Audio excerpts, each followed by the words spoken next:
Olá, sejam todos muito bem-vindos ao Jornada da Calma. Eu sou Helena Galante, companheira de jornada de vocês, e hoje tenho a alegria de finalmente receber Tiago Arruda aqui com a gente. Tiago, seja muito bem-vindo. Oi, Helena, obrigado. Estou muito feliz de estar aqui também.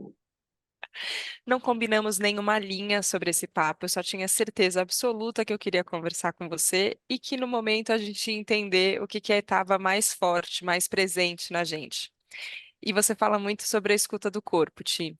E eu comecei a Hum. perceber aqui, nesse momento que a gente respirou antes de começar a jornada, o quanto tem de travas no meu próprio corpo. Que talvez, assim, ó, parece que quando você tá com o ouvido entupido e você não consegue ouvir direito. Eu falei, cara, eu acho que talvez o meu mecanismo de escuta do meu próprio corpo esteja com algumas travas e algumas ferrugens aqui no meio do caminho, que na verdade eu precisava dar uma corrida aqui para ver se se liberava, não é só acalmar, talvez eu também um pouco energizar e movimentar.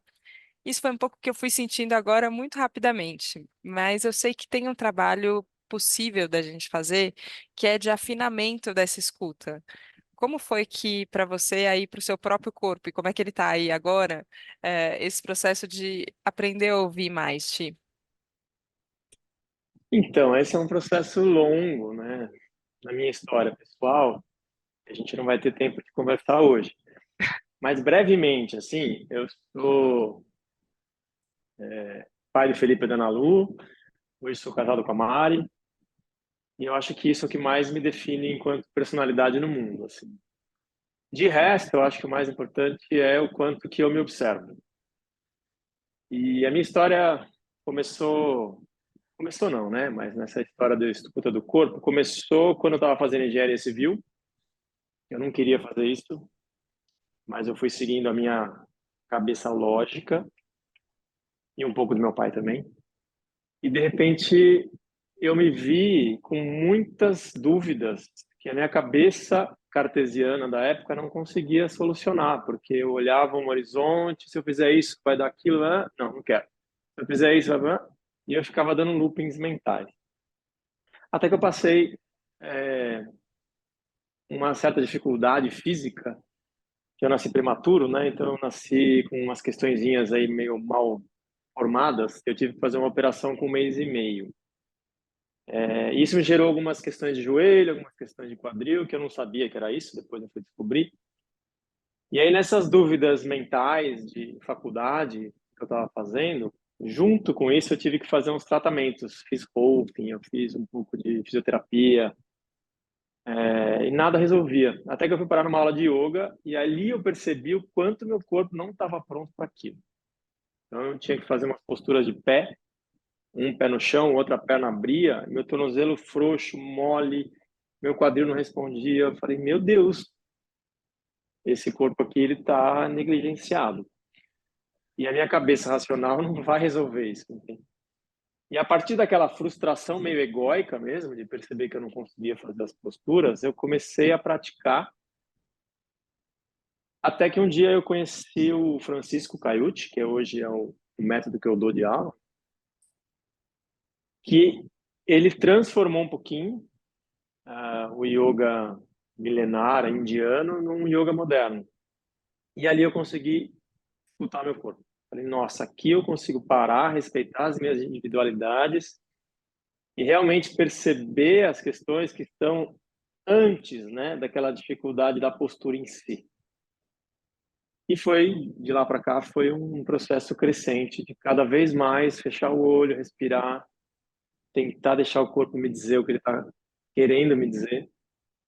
E, putz, tem uma história aí de métodos, tem várias formas de fazer isso, mas eu acho que o mais importante é isso que você falou. Feche os olhos um pouquinho, sem pensar, sem meta, sem objetivo, só escuta. Tem vezes que ele dá uma sussurradinha e tem vezes que ele fala um pouco mais alto. Normalmente, a gente espera ele gritar para dar atenção para ele. Nossa, e a gente poderia ouvir, né, no primeiro sussurro.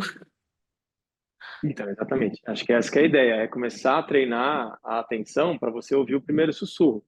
Dá muito menos trabalho em termos de não ter que ficar remediando tanto depois, né?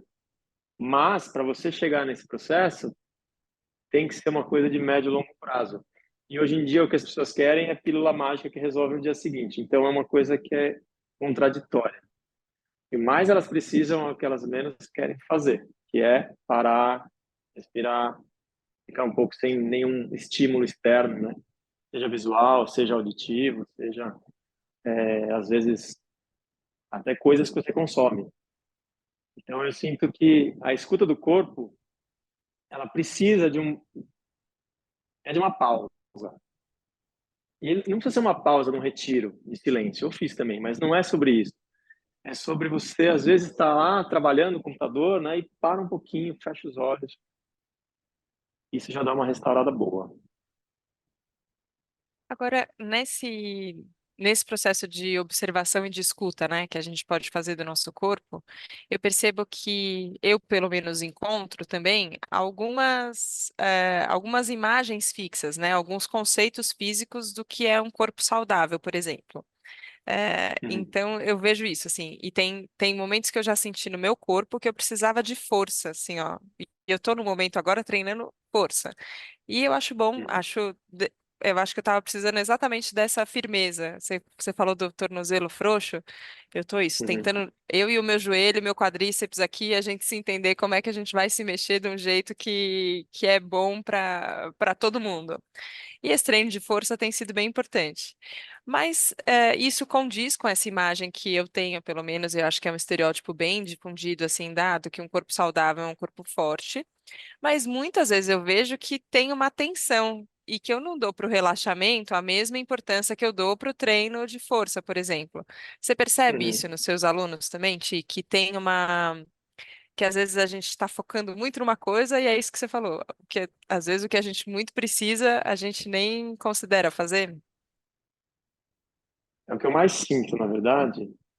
Eu já tive até algumas crises. Falo, gente, eu estou querendo fazer uma coisa, as pessoas querem outra, não está desistir. Mas aí eu percebo o quanto que é meu isso, né? O quanto que a frustração é só de respeito a mim, não a pessoa. Mas no geral, o que a gente busca é um corpo que seja firme e flexível. E a maioria das pessoas, elas têm um corpo rígido e frouxo. Então tem muita gente que chega na aula de yoga que acha que é super flexível, na verdade é tudo frouxidão ali. Em algum momento isso vai estourar a articulação e vai ter um problema mais sério. Eu falo sempre que eu adoro os alunos que chegam aqueles bem duros, porque ali não tem muito erro, é só tempo e paciência que o corpo vai cedendo. As pessoas que são mais frouxinhas, elas acham que está uma flexibilidade, elas se apoiam numa zona de conforto e não trabalham o tônus que precisa. Então a frouxidão, ela acaba sendo uma rota de fuga da rigidez. Então, você imagina uma cadeira de praia, daquelas basculantes que abrem assim, né? De repente entrou maresia, entrou areia e ela não consegue abrir muito mais, ela tá dura. Aí você vai lá e solta o parafuso. Ela abre. Só que se você colocar alguém pesado lá, ela vai espanar, né? Então a frouxidão é uma forma do corpo fugir da rigidez. Então, ao invés de você ir trabalhando aquela coisa devagarzinho, de soltando a rigidez, o corpo, não é nem a pessoa que faz conscientemente. Opa, deixa isso aqui, solta um parafuso ali que aí eu consigo continuar. Só que ao longo do tempo, esse desgaste vai aparecendo cada vez mais, e depois, sei lá, às vezes um ano, às vezes 10, às vezes 30, aí começa aquele monte de coisa, né? Preciso operar meu quadril, fazer prótese de joelho, tudo isso poderia ser evitado se você tivesse cuidado do seu corpo desde o começo. Eu brinco sempre que a prática é um fio dental. Imagina você come, você vai comer todo dia, 5 vezes por dia, três, sei lá, depende de cada pessoa, mas se você não passa o fio dental, seu dente vai estragar muito rápido. Mas o fio dental em si não é nada que fala, nossa, que incrível passar o fio dental, entende? Mas ele te mantém numa saúde ao longo prazo. E é difícil fazer as pessoas, principalmente as jovens, entenderem essa construção de longo prazo. Elas querem só remediar o que está precisando agora. Então, hoje eu sou jovem, eu quero curtir, não vou pensar em desgaste. Aí, quando chega lá dos 40 para cima, começa a sentir o desgaste e aí tende a querer soluções mágicas, terceirizações. E o que a gente busca, pelo menos na prática que eu faço de yoga, é aquele corpo de criança, para sempre. Você vê qualquer criança ajoelha no chão, não tem muita dificuldade. Às vezes tem um pouco de frouxidão, sim, a criança, então a gente quer não é aquela criança nenenzinho, né? É um pouquinho mais para frente, mas Como meta de vida, o que que você quer fazer quando você tiver 90 anos? Quero sentar, brincar com os meus netos, bisnetos, talvez, conseguir ajoelhar, conseguir continuar caminhando. E uma das coisas que a gente percebe muito no envelhecimento, existe o envelhecimento cronológico e existe o envelhecimento de corpo, físico, né? E mental também, mas eu digo, tem pessoas com 40 anos que você olha tem um corpinho de pessoa de 90. Corcunda, marcha difícil, né? Caminha passos curtos, o pé não sobe muito. E tem pessoas com 70, 80 que caminham super bem. Então, no corpo, o envelhecimento ele aparece muito na marcha, na caminhada. E essa construção, né, dessa deterioração, ela não é em 6 meses, ela é ao longo dos anos.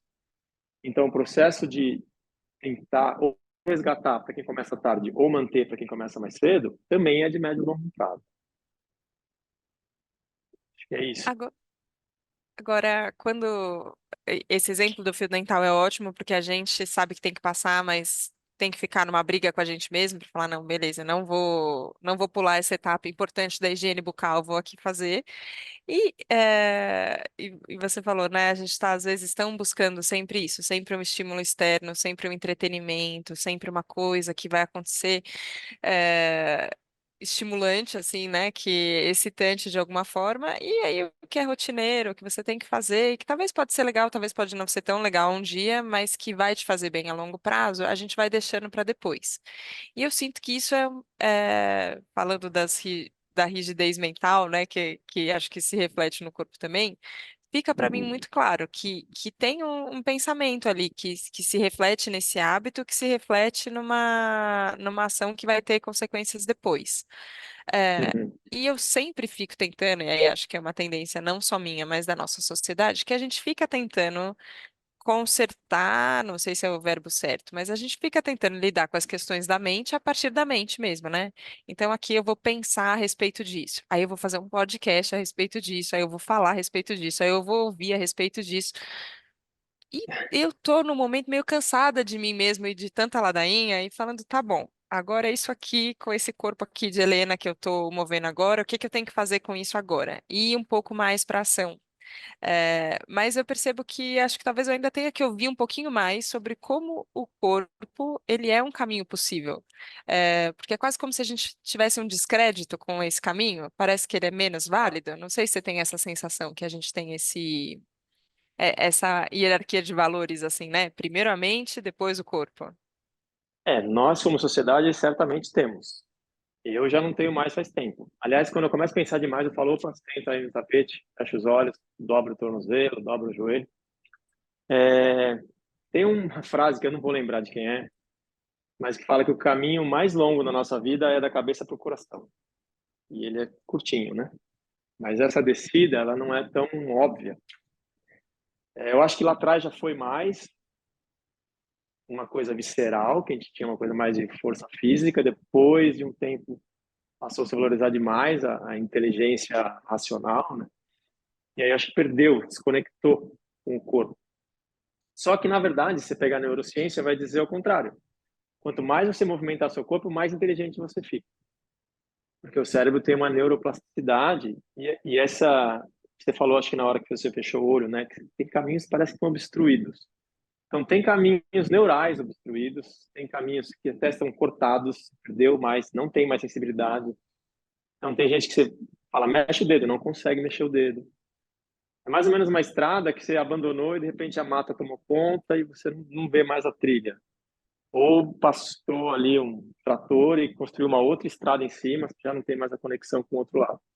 E essa escuta do corpo, por mais que você não tenha ainda essa conexão estabelecida exatamente, quando você tenta se conectar com aquele dedo, aos pouquinhos é como se você fosse abrindo a mata de novo e vai refazendo essa estrada.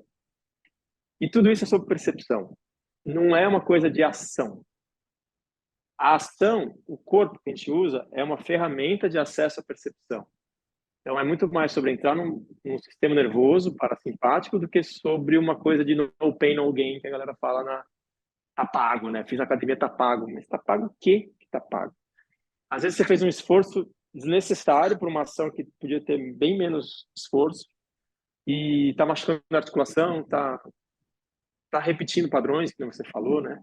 Então, tudo que a gente faz nessa escuta do corpo é tentar restabelecer novos caminhos corpo-cérebro. Isso vai criar novas sinapses, vai ter expansão de consciência, vão ter... Outro dia uma aluna falou para mim, nossa, eu agora sinto minha sola do pé. Toda vez que eu caminho, que eu estou em algum lugar, eu não sentia mais meu pé. E isso é real, não é forma de falar, não sente mais mesmo. Então, é um caminho muito bonito, assim, para quem se dispõe. Mas, normalmente, voltando para aquela sua primeira pergunta sobre a dificuldade das pessoas pararem, sentarem, normalmente a pessoa que está estressada, ela quer se movimentar mais. Então, ela vai fazer triatlon, ela vai fazer corrida, e que, na verdade, é quase que uma outra forma de continuar ansiosa, porque não vai relaxar. E você vai criar uma nova dependência, um novo vício.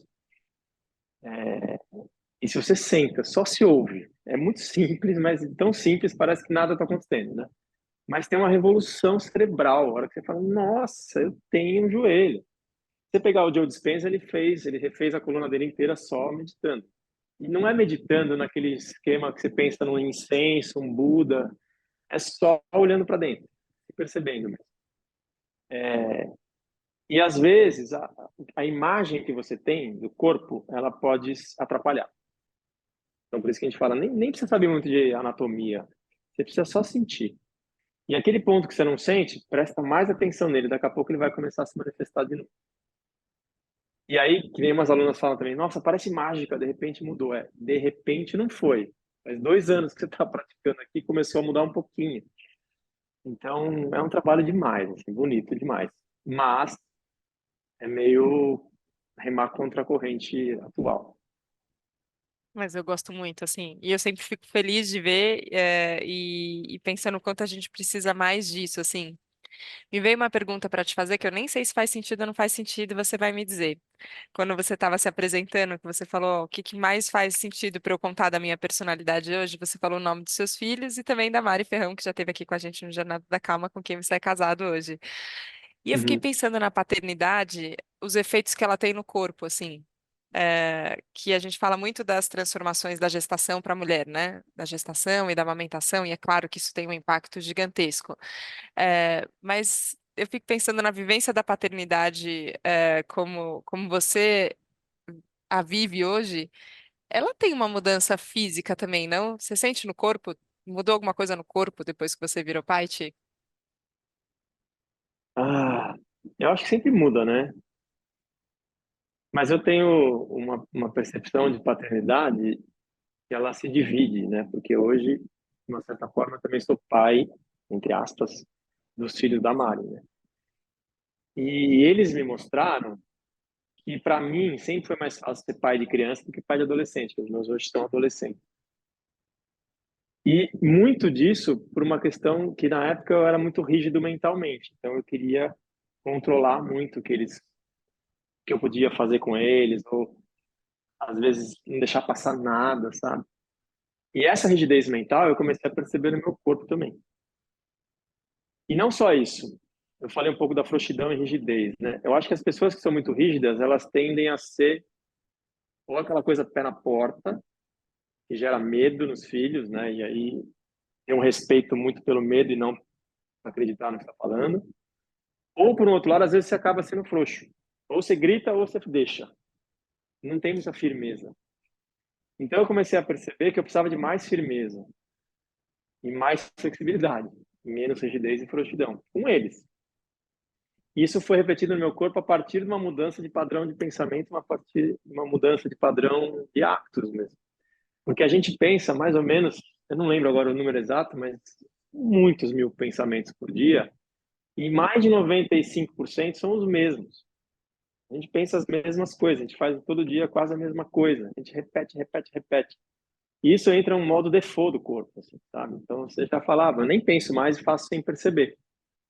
Tanto é que quando você volta para casa dos seus pais depois de adulto, você vê um monte de padrão voltando mais forte, porque está impregnado. Então eu aprendo muito com os meus filhos. Os meus filhos, eles me fazem criar novas sinapses. Desde que eu comece a escutá-los, que é um pouco a ver com o que eu faço com o meu corpo, ao invés de querer ensiná-los. Porque se eu for só ensiná-los, eu vou repetir tudo que meus pais fizeram, de bom e de ruim, e vou criar um ciclo vicioso e perpétuo. Agora, se eu dou um passo para trás e deixo eles se manifestarem, primeiro que é mais fácil perceber o que eles se interessam, mais fácil ajudar a direcionar para aquilo que eles querem, não para aquilo que eu acho que eles deveriam querer, né? Então, eu acho que a paternidade, ela tem um paralelo muito grande com essa autopercepção. Então, se você é aquela pessoa que tem os seus valores e crenças e não muda de jeito nenhum, você vai ser um pai um pouco positivo e vai ficar nisso, não vai mudar nada. E aí, os seus filhos vão repetir aquilo ou eles vão fazer o contrário, né? Vai ter tudo errado, vai ter Sim, tudo diferente. E eu acho que essa troca, ela é mais interessante. Então, peraí, se todo mundo soubesse o que é melhor para os pais, né, ninguém precisava mais errar nunca. Primeiro o filho errava, depois nunca mais errava. Então, deixa eu te ouvir também, né? Ah, mas e se a gente fizer dessa forma? O que que você acha? É uma troca. E eu acho que essa troca ela funciona no corpo, que é uma troca meio percepção e ajuste. Eu sempre falo nas minhas aulas para você buscar o ponto ótimo. O ponto ótimo ele é bem depois da sua zona de conforto, mas ele é muito antes da sua zona de agressão. E o que eu vejo muito nas pessoas, elas querem ir no limite. Ah, conseguir. E vai na força, sabe? E esse ponto ótimo, além de ele ser antes da zona de agressão, ele muda. Então, às vezes você está na permanência, o corpo cede, você desce um pouquinho. Aí, de repente, acessa algum ponto que não está pronto para estar ali. Você precisa voltar um pouquinho. E esse ajuste fino, essa sintonia fina, ele só se dá com muita escuta. Paciência, escuta e percepção. E aí é o contrário, em vez de um ciclo vicioso, você cria um ciclo virtuoso que é cada vez mais percepção com menos estímulo, mais sensibilidade com menos necessidade de estímulos externos e altos, né? E com os filhos é a mesma coisa. Quanto mais eu escuto, menos eu tenho que brigar com eles. É engraçado, né? Parece que é o contrário.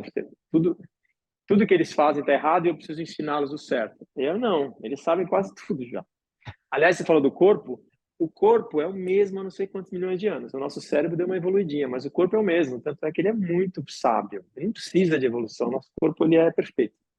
Então, aprender a escutar o corpo é uma sabedoria que eu diria que é para a vida, assim.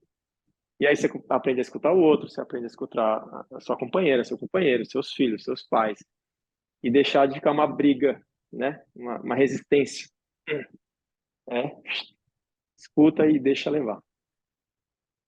Ti, queria te fazer uma última pergunta, que a gente falou muito de um caminho para dentro, né? E eu acho que era isso mesmo que a gente precisava e talvez que todos nós estejamos precisando. Mas eu tenho acompanhado de longe você e a Mari fazendo também um processo de caminhos que leva a novos caminhos para fora também, assim, ou pelo menos usando ambientes diferentes para poder ter aprendizados também com os lugares, né? Com os locais onde a gente se propõe estar. Queria te ouvir falar um Uhum. pouquinho sobre essa decisão sua e de vocês de também se propor essa nem sei se é uma jornada externa, né? Mas ela tem ali, tem uma viagem envolvida, né? Tem às vezes isso, um sair do nosso lugar do dia a dia e ir para um outro lugar. Como foi e como é esse projeto? Então, a gente tem desde o ano passado, a gente criou juntos, chama Jornada de Novos Caminhos. Então, tem duas partes, vamos dizer assim. Uma que é retiro, que aí você sai mesmo do seu ambiente padrão e vai para um lugar externo, que tem muita ideia de se retirar no sentido de sair do que você está acostumado e acostumado. Então, quando, por exemplo, quando eu dou aula particular, às vezes, se a pessoa está fazendo em casa, tudo na casa dela é uma lembrança para repetir os padrões. Seja o cheiro, a sala, o marido que passa atrás, ou a esposa que passa atrás. Então, quando a gente sai um pouquinho, fica mais fácil de quebrar esses padrões. Fora isso, tem contato com a natureza, né? Tem um contato com o próprio corpo, que a gente faz uma atividade que ela é quase o dia inteiro, que é um pouco de dar uma injeção de, ó, existe outra possibilidade. Só que o retiro em si, ele não resolve nada. Senão, segunda-feira, você já está de novo fazendo tudo a mesma coisa e gera só uma frustração, porque você às vezes acha que vai chegar lá e vai mudar a sua vida no retiro, né? Então, a gente acredita no retiro como o início de um processo ou, de repente, um meio, vai. Às vezes, para quem faz a prática diária, de vez em quando é bom também dar um gás extra assim no retiro. Mas nunca é um fim em si. Então, além dos retiros, a gente tem essa jornada de ano inteiro que a gente chama de Jornada de Novos Caminhos, que são 4 encontros presenciais ao longo de 2 meses, tipo, bimestrais, né? Então vai de março até novembro. E durante esses 2 meses, entre um encontro e outro, também tem encontros semanais online com propostas novas de atividades que têm que ser feitas diariamente, porque você passa experimental todo dia. E às vezes são práticas muito simples, 2, 3, 4 minutos, mas faz muita diferença.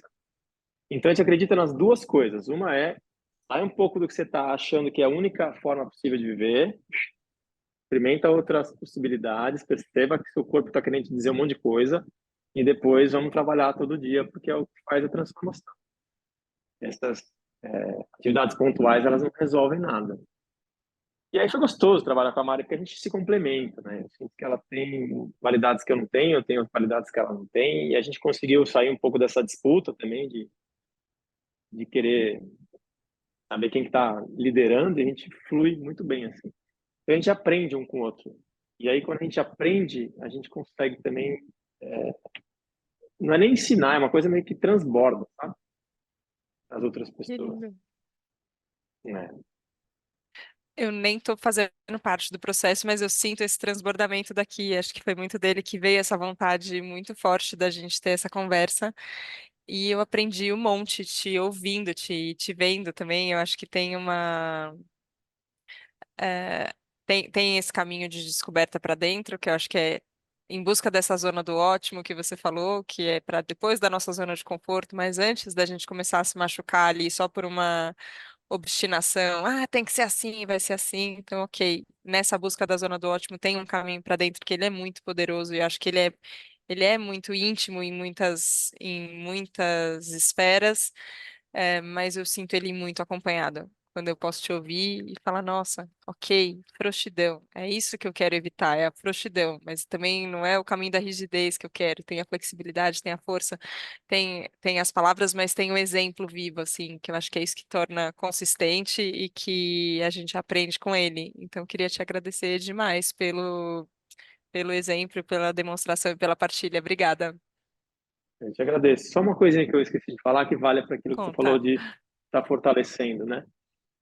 Um músculo saudável, ele é firme e flexível. E um músculo saudável, ele cresce a partir de uma articulação saudável. Então, ao invés de ficar fazendo só força muscular, a gente tem que fazer uma força que seja de acordo com o crescimento da articulação e a saúde da articulação. Então, pense na Bem, articulação e não no músculo, que aí você cria um músculo saudável. é isso. Vou lembrar disso quando eu estiver aqui, eu e meu joelho. Tem razão. Respeita o joelho até que a coxa seja forte o suficiente para você fazer mais força, seja colocar mais peso, seja baixar mais, né, amplitude maior. Vai no Sim. tempo da articulação que ele tem. Vamos no nosso tempo com calma, Ti. Obrigada mais uma vez. Obrigado a você. Um beijo. E obrigada a você que nos acompanhou hoje aqui nesse Jornada da Calma. Espero que você tenha escutado com o corpo inteiro, da sola do pé até aqui, topo da cabeça, tudo que estava envolvido. Conta pra gente depois como essa conversa chegou até aí. Obrigada pela abertura, obrigada pela confiança e a gente se vê na próxima segunda, no próximo Jornada da Calma. Um beijo, tchau, tchau.